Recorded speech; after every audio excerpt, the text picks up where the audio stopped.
Hi, hello everyone. Welcome back to the Healthy Empath podcast. Today I'm joined by my friend, Jeffrey Gignac. Jeffrey started his journey at an incredibly young age as one of the youngest people ever to be certified as a practitioner of neuro-linguistic programming at the age of 15. He studied psychology at the University of Windsor before becoming a clinical hypnotherapist and licensed master practitioner of NLP and a world-renowned expert in brainwave stimulation and entrainment. Jeffrey is a published author, speaker, and coach, as well as one of today's most prolific content creators in the personal development space.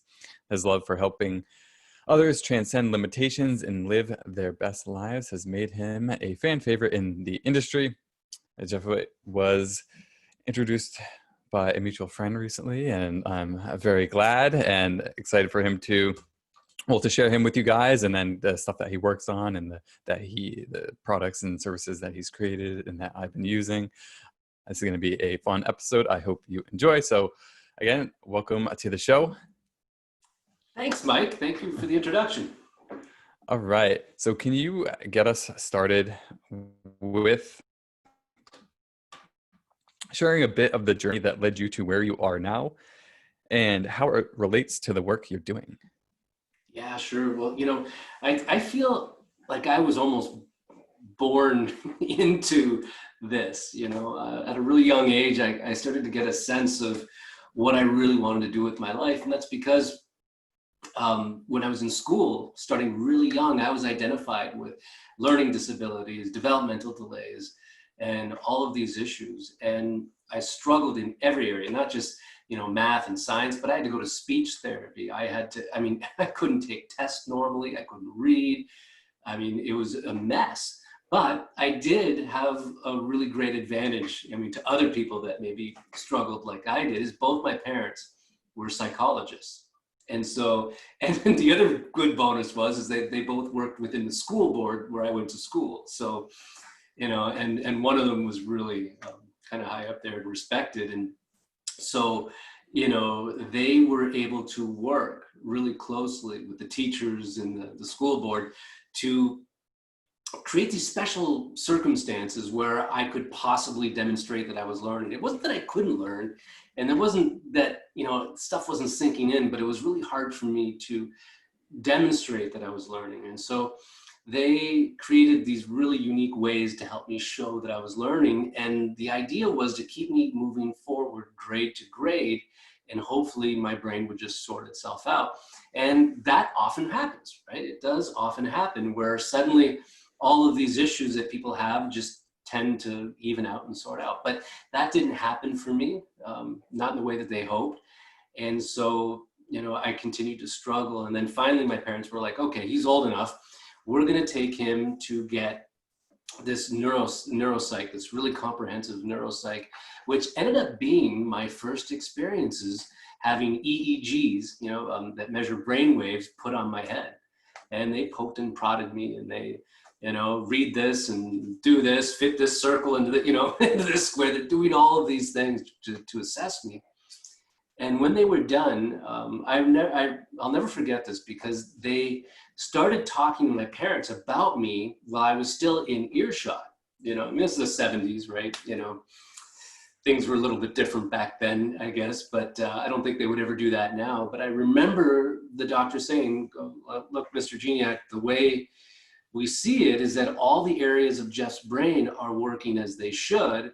But the problem is they see it is that there's communication gaps. They're not communicating with each other as they should. So if he never fixes that, if that never corrects itself, he will always look and demonstrate and act like somebody that's very learning disabled, that's incapable of doing much of anything. He said, but the good news is, if we can figure out a way to connect these areas, then he'll excel. He said, we tested, his creative side is off the charts. We just have to get it connected. And I never forget, my dad looks over at my mother and said, well, so what you're saying is this is a communication problem. And the doctor's like, well, and he says, well, we're psychologists, so we should be able to figure this out. And, I'll never forget his excitement, right? And I'm sure he did it all for my behalf, right? Like trying as a parent to say, let's not let on that this is a serious thing to the kid, right? Let's try to keep him. But, they followed through though. Mom and dad, they, neuroscience wasn't what it is today. They really didn't, they were just beginning in the 70s. And, my dad did everything in his power. He did all these things like to try to get my brain to connect. And a lot of it was experimental. He would, you'd see me eating with this hand with the fork, and he'd take the fork out of my hand and put it in the other hand. Or, we'd go out to play sports and baseball, and I'm holding the bat like this, right? Right-handed. And then he'd say, no, now let's do it left-handed. And cover one eye and one ear and try to follow my voice around them. Like anything that he could do to try to connect the brain and try to get, what he was attempting to do is get the brain to bounce back and forth, right? Back and forth between the left and right side. Well, every day they worked with me after school. And then one night after a huge argument with my dad, he was trying to explain in a different way I could process the word together. He was telling me, think of it as 3 words: to, get, and her, and try to piece it together. And for some reason, I couldn't get it. Well, I was not getting a lot of things. And I remember going to bed super angry. And it was literally the next morning where I felt like a light bulb had been turned on in my head. It really was. It didn't have, not all of it corrected instantly, but very quickly after that, I understood what he meant about together and how to break apart the word. And suddenly I was able to connect the dots. I was able to, it was like I was fully connected, and I was finally able to learn. My reading level got up to grade level, like within a couple months. I was able to take tests normally. I was able to, all the things that I couldn't do. I suddenly didn't need to go to speech therapy anymore. Again, it wasn't overnight, but it happened very, very fast.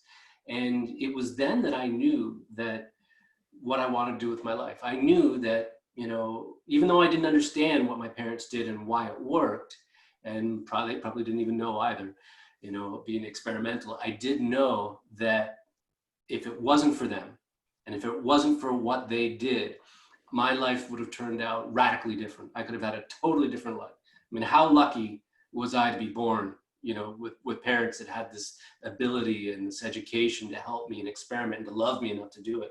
And it was then that I just decided that this was going to be my passion. I wanted to learn everything I could about the brain.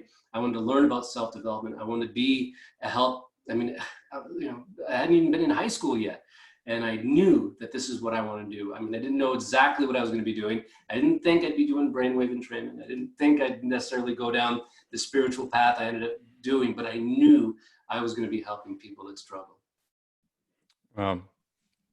That's fascinating. What do you think was the primary force behind that sudden click? Well, if there was one, or maybe just, a combination of everything? Yeah, I've spent a lot of time thinking about that and over the years. And I think what happened is that my brain just discovered a new way to connect itself. It was just all the different things they were doing were attempting for me to connect back and forth. And it was like exercise. You exercise the muscle, it gets bigger. But the theory is, I think, is that I probably had a little bit of damage to my corpus callosum. And I have 9 EEG machines in this office that you're looking at right now. And after a lot of studies and reading my own brain, I think what happened is, and I can make a strong argument for it, is that my brain just found another way to connect because it couldn't do it that well through the corpus callosum, and started, creating what we would refer to as traveling brain waves to just get everything, and I think that's just what happened almost overnight. It just changed the way it worked due to all the exercise, basically. Yeah. When you were talking about that, reminded me of that book, The Brain That Changes Itself. Mm-hmm. That was popping up, and that brain neuroplasticity. So there's a lot of developmental delays and all these different things right now. And so if you had a child with some of these things, what kind of tools would you use with them? Would you use some kind of your own brain entrainment stuff, or what do you think would be helpful for either parents or kids who have these type of whatever what to call them, learning delays, or just kind of like disconnections in the brain? Yeah, that's a great question. And for sure, I would do some of the things my parents did for me, because while, they're not proven, they're not, but theoretically, right? Just that whole idea that you're encouraging this bouncing of brain signals between the left and the right hemispheres is an exercise. So whatever I could do with the physical, I would do that. I would engage the physical body. I would also look after nutrition in a huge way, right? I'd want to make sure that the my child's brain had the ability to produce all the proper neurochemicals that it could. So I would use the brain, I would use the nutrition, but I also would use a lot of the technology I've developed over the years that through auditory and visual stimulation helps, encourages the brain to bounce signals between the left and the right. And so I would put all those things together and I would just keep working at it. Because there's a lot of things we do understand about the brain, but hey, the reality is we're still infants in our understanding. There's so much more that we don't know. But like in the book, The Brain That Changes Itself, like our human body and our neuroplasticity, whenever we challenge it and we continue to do it, change will occur. So I would just approach it from all of these angles and be incredibly persistent with it. Yeah, that last point you said, I think that just kind of popped up for me is probably the most important, and that sounds like it was for your parents too, and that was the mindset and and that persistence and just kind of making a decision. It sounds like your parents like didn't care. They almost refused to hear what the doctors had to say in a way, and you're like, no, we're gonna figure this out. We're not accepting that as an answer. We're gonna do what we can, and then just through that, yeah, persistence. Yeah. Yeah, the human body is very resilient and adaptive, and there are a lot of ways. So you just gotta start doing stuff. That's right. I'm so glad you said that because, this theme that I've been on lately, I don't know what it is so many people lately have said, Jeff, I feel stuck. I have a very large community, by the way. And I feel so blessed because I think there's some of the most loyal and engaged fans that I have, anywhere in this industry. But a lot of people are, we've talked together. We meet in these groups. Some of my products, we have special groups that we meet like over Zoom and we talk. And so many people are being challenged with all the stuff that's going on in the world today, have felt stuck at one moment or another. And the theme has been for me and for them and talking to them is move forward, move forward, keep moving forward. If you're stuck on a road and maybe you can see a road sign ahead, but there's more signs after that one, but you're not going to see them until you move forward and you keep going.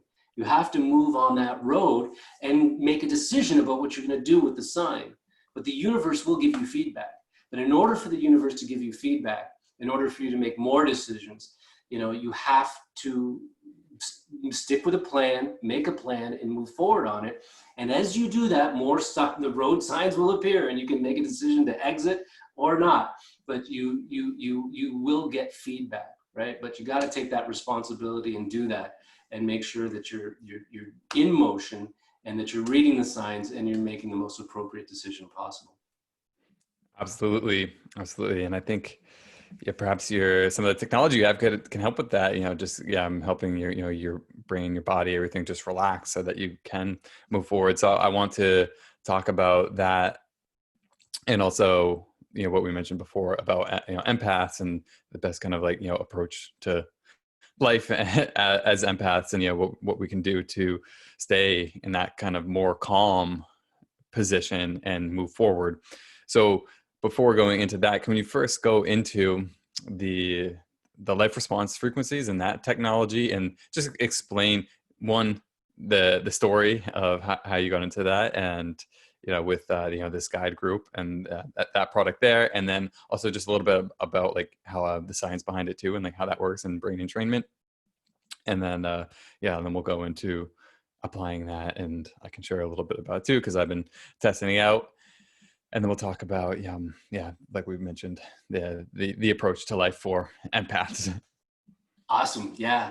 Well, this is, the story for life response frequencies is the story of how my life got turned upside down and inside out and backwards. I mean, because I was really happy, just working in the scientific world, and really happy putting EEGs on people's brains, and really happy looking at brainwaves, and that being everything.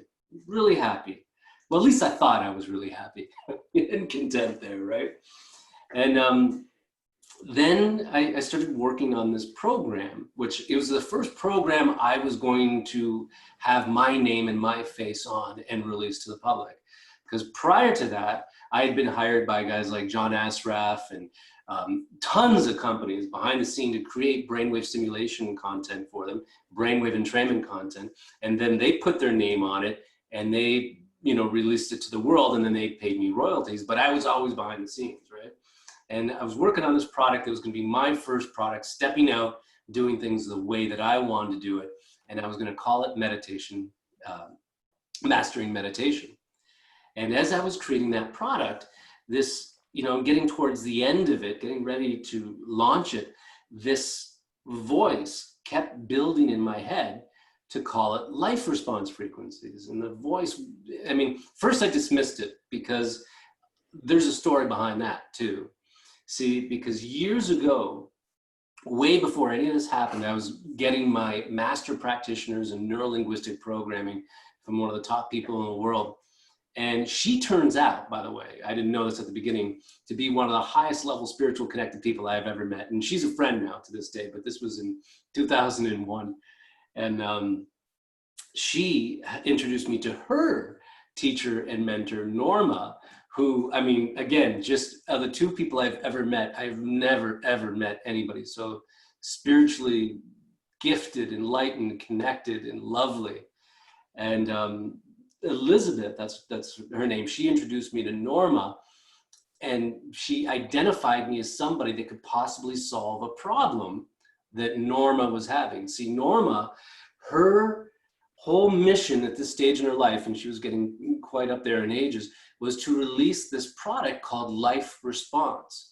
And it was this online platform where people would log in, and with their computer and their keys, they would move this sort of little ball across all of these color-coded keys, and they would do it in different patterns and directions. And while this was happening, a special, this is what I was told, a high-level angelic guide group was using that tool called Life Response to balance people in the wheels of life. We call them the wheels of life: peace, prosperity, happiness, and health. And now, now I say this so matter-of-factly, but at the time when Elizabeth identified me as someone that could help Norma bring this to market, I didn't believe in any of this. I was just like, okay, it's a software program, right? And you need to put it online, right? And so just if I deal with it at that level, I can get this done, right? And that's what I did. And so I ended up helping Norma put this program called Life Response online. And then she asked me to, and I got paid for doing it. By the way, almost nobody else could figure it out, but I figured it out. I don't know how, actually. It was just inspired in these really unique ways, and I got it just the way. But one of the reasons everybody had so much trouble getting this, previous developers for Norma, getting this project online, was because she was guided by guidance that everything had to be a very specific way in this project. And, there was no creative license whatsoever. It had to be exactly the way guidance said. And some of the things that they wanted were really hard to do, right? And that could have been done slightly different in an easier way, but no, couldn't, it had to be done in this very specific way. And that's why I think a lot of developers gave up, but somehow I was able to get it done. And after that, she asked me to help her with the support desk, to build that for her and all this. And that's when my mind really started opening up to the spiritual, because I started seeing all the support tickets come in, and all the testimonials come in, and all the positive feedback come in. And it didn't make sense to me that so many people were having these amazing transformations, these amazing healings come in by simply logging into this little interface where people were just typing on their keyboard, moving this little ball around through these things. It didn't make any sense to me, right? There's no way that my brain could process it. But bit by bit, as I saw these came in, I started to think there had to be something there. And so I started asking Norma about it, and she, she, kind of pat me on the head. Oh, Jeffrey, in a very loving but somewhat patronizing way. You just don't understand, right? You just don't understand. The more I asked questions, though, the more they started to get in my head, I guess, both Elizabeth and Norma. And they just started to teach, right? Teach me and evolve me spiritually. And it started to happen.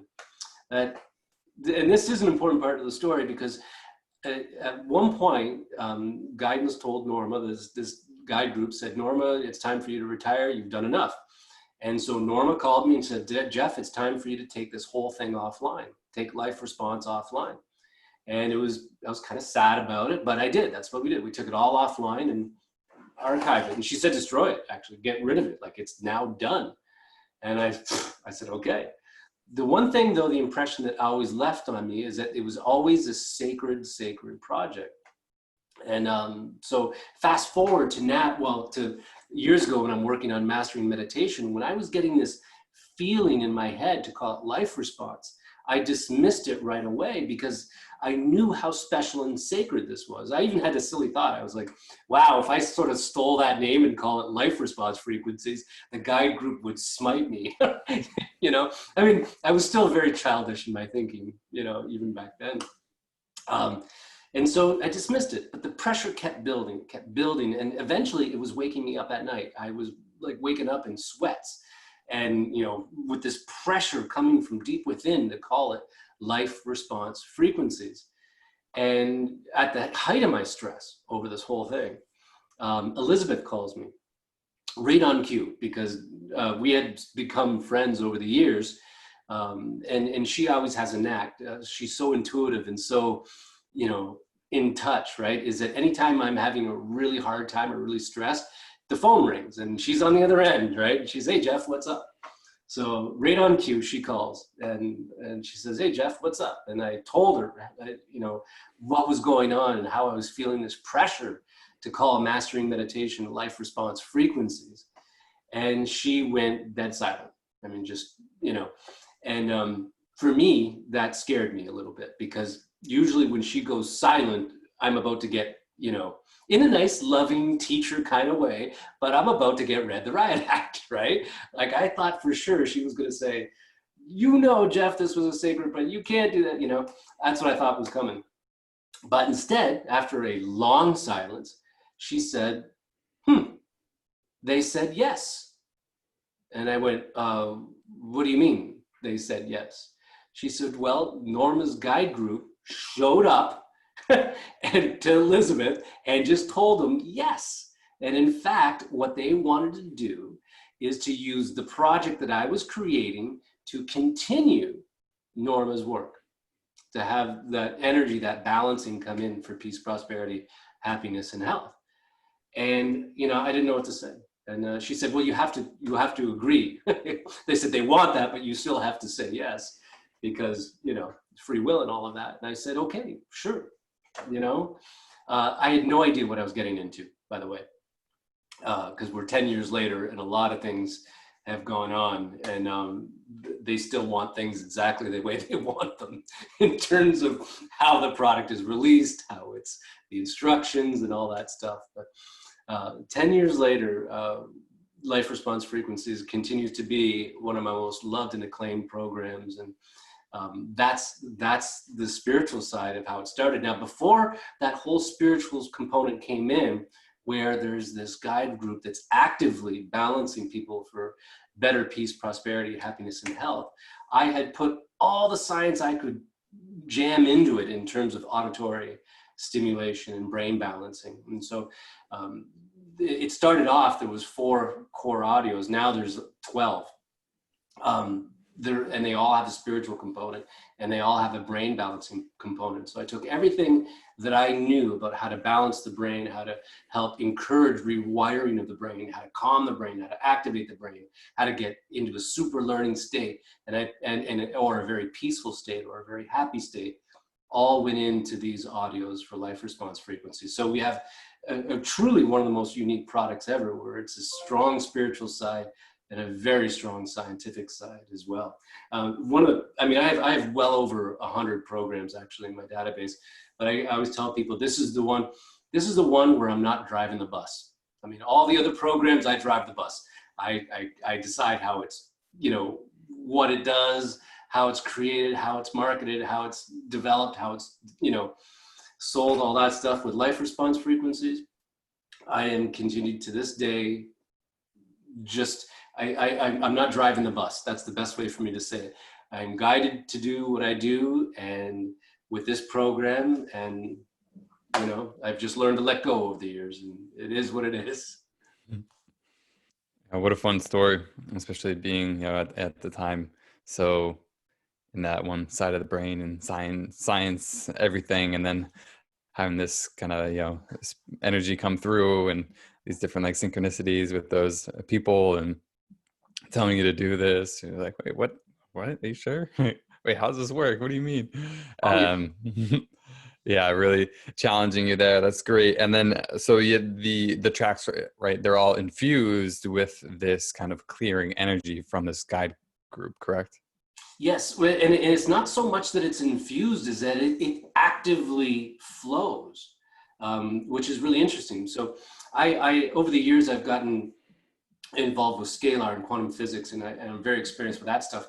Using that technology, we can infuse stuff with different high vibrational frequencies and different things. This is not so much infused, rather it is a flow that just continues to happen, and it's for the individual too, which is really amazing. People, it meets you where you're at to help you respond more appropriately to life in the realms of peace, prosperity, happiness, and health. And then the next level, it helps you then take action in those realms of peace, prosperity, happiness, and health. And it's this flowing, adaptive, energetic support on top of the technology that helps, encourage the brain to do better. Okay. And then can you explain a little bit about what is brain entrainment for people who haven't like listened to anything like that? What's a kind of a simple explanation for that aspect of these tracks and what's going on in your brain there? Probably the simplest way to explain it is like the beach effect. If you were to sit on a beach, real big rock maybe on the beach, starting in, being there listening to the tides, as the tide would come in and come out at a certain rate and speed, after a little while, we would find, if we had an EEG on you, we'd find that aspects of your rhythms of your brain would actually start to sync up with the rate and speed of that tide coming in and coming out. And after the brain started to sync up a little bit, giving you that really beautiful relaxation response. I mean, for anybody that's been on a beach and also had the opportunity to be in quiet and just take it all in, you notice it's an experience that is really amazing. And part of that is that beautiful relaxation response because your brain is starting to getting in sync with the environment. Well, once that happens, and if the tide were suddenly to change and roll in slower or maybe a bit faster, the brain activity, the energy, the electricity, the sum of all the activity in your brain would then follow that change. And in a sense, that's what brain entrainment is.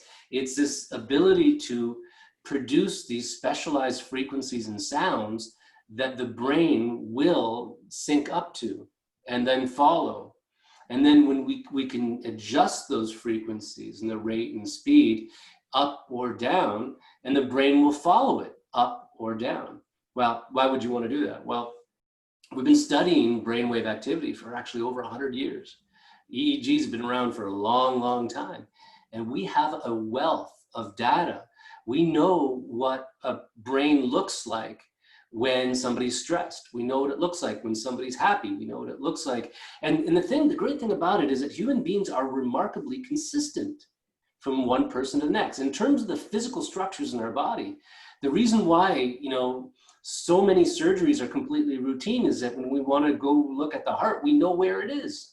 It's the same, it's roughly the same place on every human being. Same with the liver, same with the eyes, right? And the same goes with the electrical format of the brain.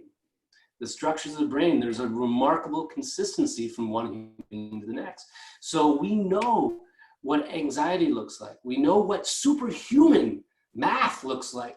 We know what the deepest states of love and compassion look like, right? And we know what that looks like in terms of cycles per second and patterns. And so with all this information, we can entrain a brain to a specific cycles per second and move them up and down the spectrum in specific patterns in order to encourage certain mental states. You know, clarity, happiness, super learning, calm, relaxation, you know, excitement, all of these things. And so that's why it can be such a meaningful and powerful technology. Okay, and then how does it differ from or related to binaural beats? Is it the same or different? Well, the Because binaural most beats, people, I think a lot of people have heard of binaural beats by now. yeah, binaural beats is sort of the grandfather of brainwave entrainment. It was the first. It occurs naturally.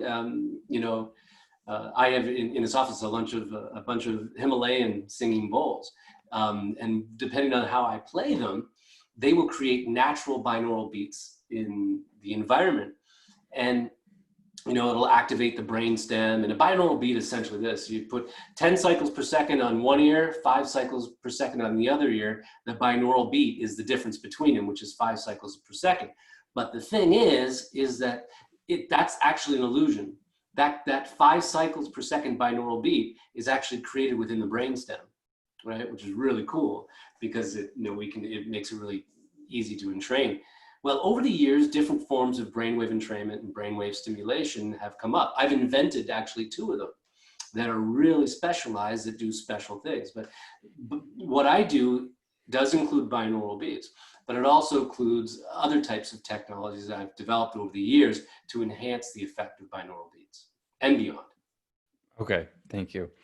And yeah, I started listening to or using these tracks from this one program that we're talking about here. I know you have a lot, and a lot of times, you know, the first time you use kind of anything new is a little more tends to be a little more heightened than every time after that.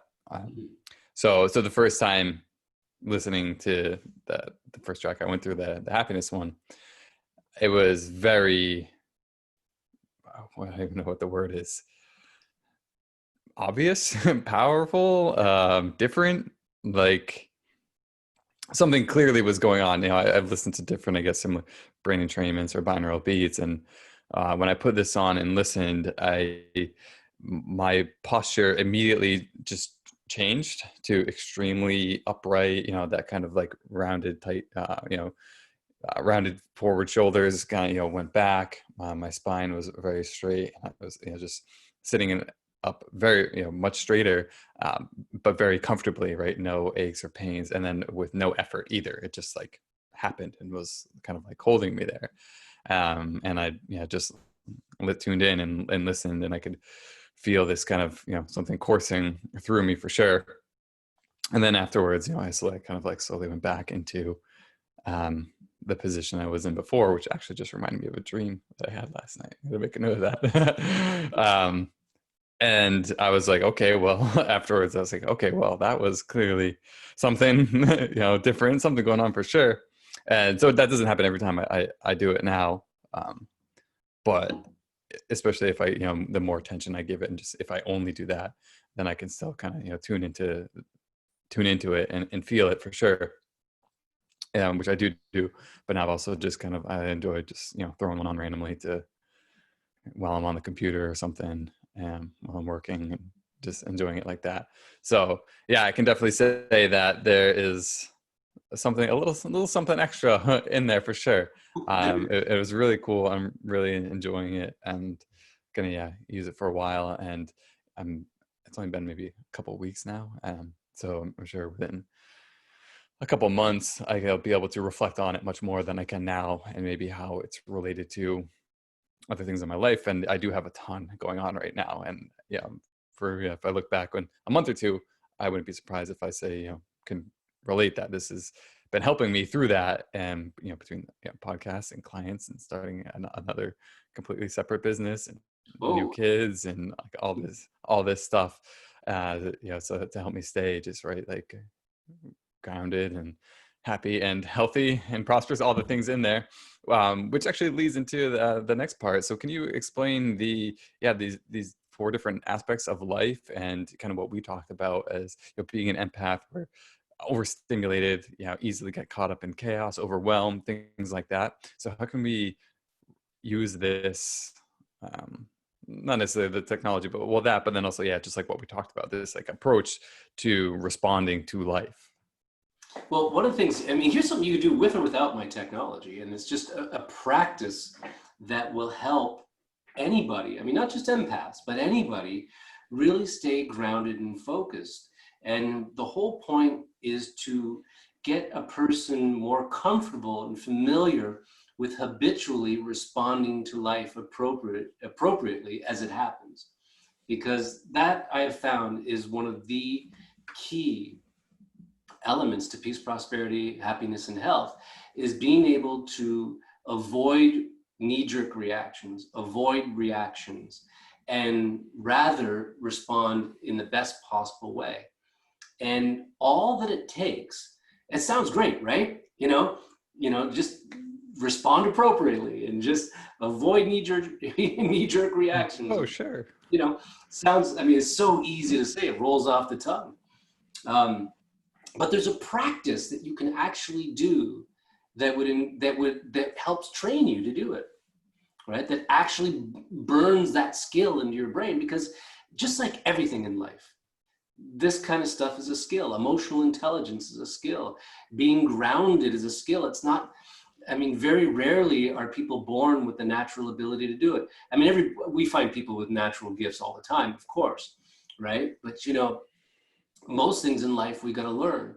And so with life response frequencies, it's a little bit easier because you have the technology and the spiritual assistance, but you can do this even without it.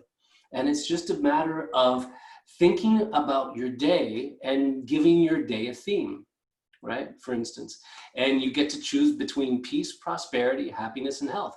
We call those the four wheels of life.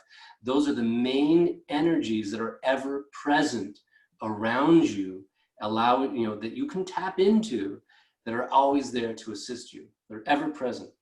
They are actually, these four wheels of life, the way I've come to understand them, the expression of God's love for you, or the universe's love for you, or the source's love for you, however the individual wants to frame it. But these energies are just expressions of that ultimate love.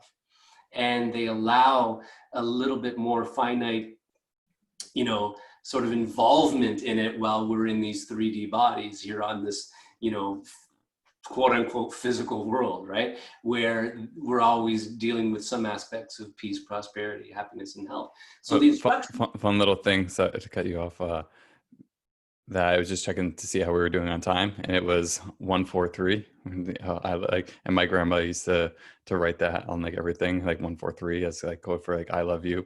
So now whenever I see like 1:43, like the time, I just like to the universe or to my grandma who's passed now, I'll just be like, hey, I love you too. And like right when you said that, and this like this the universe and love, as I was checking, check to see at the time, it was 1:43, and it's just cool little synchronicity and love there. So love it. Well, ever present, like I said, and there we go, another example. And so here are the instructions really, really quickly for empaths, but for anybody to value, especially important for empaths, because empaths can be, so many things can come at you in different ways, energies, other people's stuff. And to avoid those overreactions and stay as appropriate as you can is the best way to really just stay centered in yourself and make the best possible decisions. So what you do is you think about your day. In the morning, wake up and think about your day. What's going on today? And of course, some days we don't know, right? We don't know. So you would just pick a theme: peace, prosperity, happiness, or health. Maybe that during a specific day, I'm going to buy a house, or I'm going to lease an apartment, or I'm going to pay off a debt, or I'm going to make a business deal, or I'm going to make a big purchase, or whatever it is. Well, maybe that's a day that would be appropriately themed prosperity, right? So in the morning, you think about your day ahead of you. What out of those 4 wheels of life, peace, prosperity, happiness, and health, what would be the best theme for you for the day?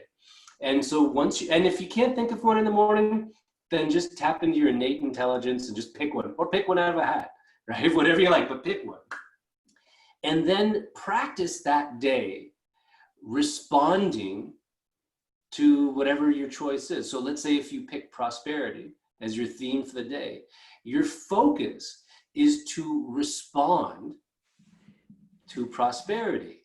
Now, linguistically, that sounds a little weird. You're going to say respond to prosperity. Yes, because I said prosperity is an energy. It is an actual individual energy. It's part of the 4, it's part of God's expression of love for you, but it's an energy that's ever present in your life. And so for that day, you practice responding to it, right? Because it's always there, getting your attention, wanting to get your attention. And if you have a day where you got to make some big decision about money or something like that, trust me, it's even more present, trying to get your attention. Pardon me. So you decide that you're going to dedicate your day to responding to it.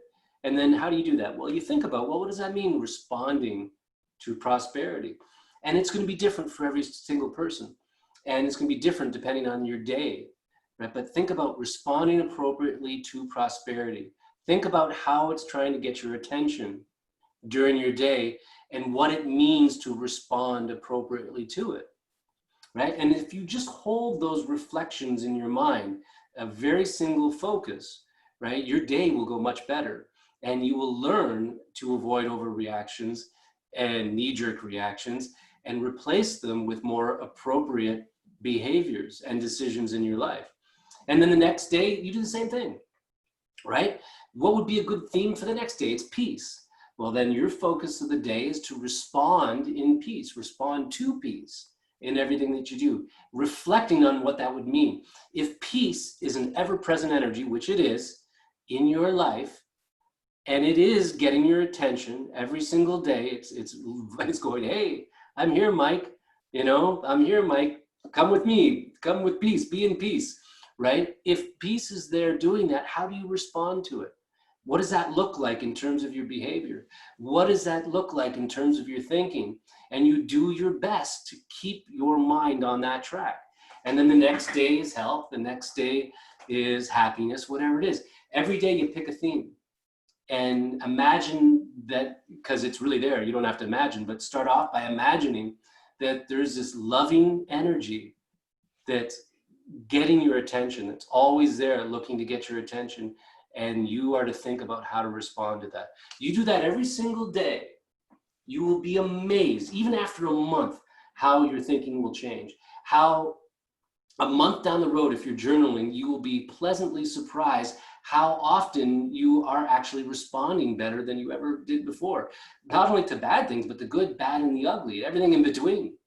Because, one of the things that I've learned is that responding to good things that happen in your life is actually, and in some cases, even more important than having to respond appropriately to the bad things. There's a statistic that, and this one's hard to believe, but apparently it's true, that 72% of people that, win huge sums of lottery end up broke or just as bad as they were years down the road. And that's an example. I mean, you could say, hey, maybe that's negative programming, I'm not worth it kind of stuff. Sure, there's all kinds of room for that thinking, and there may be some truth to it, but the reality is people that lose all that money again, it really comes down that they just responded inappropriately. They reacted to that windfall, and they continue to overreact to that windfall again and again and again until all that money was gone. That's what happened. So I tell that story because it's every bit as important to respond appropriately to the good things that happen in life, as well as the bad things and everything else in between. And with this exercise, you will train yourself to do it in the 4 main wheels of life, which all of us have to contend with.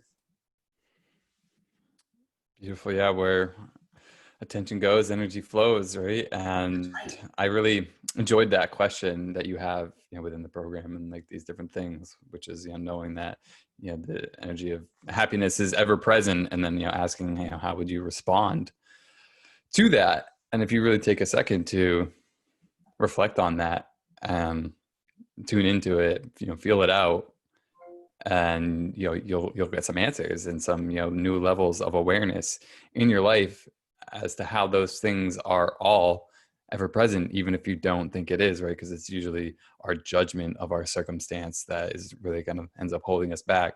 So if we're able to see those where those things exist already and then build upon that, then you can really kind of build a life that has more of that, where you're noticing it and then you're creating and allowing more of that to flow within your life. So Yeah, I absolutely. love it. And those instructions, by the way, came from guidance. Those were not mine. I'm not driving the bus on those. And when they first came through, I was like, really? Like, people can find that. And then as I started to think about it, I started to realize, wow, the actual psychology behind those instructions is mind-blowing. If you actually take the time to dive into those instructions and deconstruct it and think about what it's actually doing, if you do that, I think you'll be amazed. I mean, because it really is deep. It flips the script on your entire day, right? And it keeps you at a specific vibration. And it keeps you looking for things at certain high vibrations. And we think about attraction and manifestation. I mean, once I went, oh my goodness, the psychology of this and how it respects our human nature and how our brains work is absolutely brilliant. I wish I would have thought of it myself. Yeah, I like it. And I love the concept too of asking powerful questions. Anyway, that's something I talk about or teach within programs and coaching. And because a lot of times we ask ourselves disempowering questions or questions that can't just keep us stuck. So when you can shift the type of questions that you ask yourself, you can start to break out of whatever thought patterns, paradigms, thought forms that you're stuck in. So I love it. And yeah, this is great. This feels pretty complete to me. What about you? Is there any things that you want to share that we perhaps should have touched on when it comes to managing yourselves as empaths, responding to life, to the technology and tools that are that are available to us? Anything that comes to mind? Well, I mean, if somebody wanted to learn more about what it is that I'm doing, I mean, who knows? There may be a link that'll pop up somewhere. Who knows? But I mean, um, you know, I I guess what I would really want to just emphasize for people is this. I agree. Everything feels complete about what we talked about today. Um, just this. Know this is that day by day, as we begin to respond more appropriately to life as it happens, the good, the bad, and everything between, the more we naturally and effortlessly put ourselves in the most perfect position to influence what comes next in our lives. This is what I learned to be true. That is what I've learned in working with life response frequencies and this energy over the years. The real key to influencing what comes next for you, because look, there are some things, and this year 2020 we've learned there's things that we do not control. As much as we like to think we can control everything, there are some things that will show up that will not be in your control.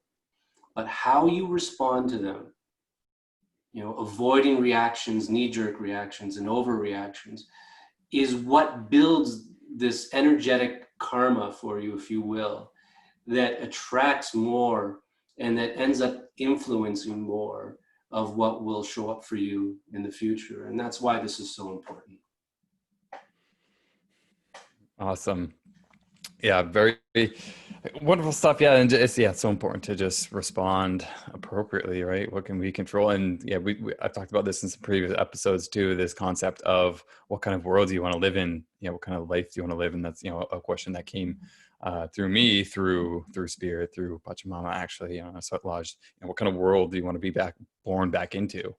And so if you have this brain that's hardwired for scarcity and danger and things like that, we have the capacity to reflect and say, what kind of world do you want to live in? So how do you want to respond is another way to answer that question. And just to reprogram, right? To reprogram ourselves and this, perhaps, this collective chaos that we live in. Yeah, indeed. Okay. So what's the best place for people to find your work, connect with you, get updates, that kind of stuff? You can go to passivebrainfitness.com. All right. And you have sign up for an email list there or something like that? There Or do should you be have something there. You know, there's, social media? All yeah, right. Just go to the website. Yeah. yeah. Well, you That's know all you what? need. I mean, the website, I'll tell everybody up front, the website is pretty much all science on the front Mm-hmm. end. Okay. Um, and there's an opportunity to look at the Smarter in 7 Minutes membership. When our mobile app is released, there'll be an opportunity to get that, which should be in a couple weeks. There's a program where you can try meditation in minutes, which is another program I have for free. Give that and that has, again, very science, but also a lot of spiritual, but in a different way. I drive the bus on that product, and once, you try something for free, you'll be in my community, essentially. And then, you'll get an email at some point in time that says, here, life response frequencies, have a look, if you're interested, right? But All that's right. how you can get to know me. Yeah, perfect. And so I'll put that in the show notes as well, so you can find that in the website show notes, and also probably the details of this episode too, to just find it as quickly as possible. So thanks again for being here, for chatting, for sharing your story and your work. I really appreciate it. It's my genuine pleasure, Mike. Thank you so much. All right, that's a wrap.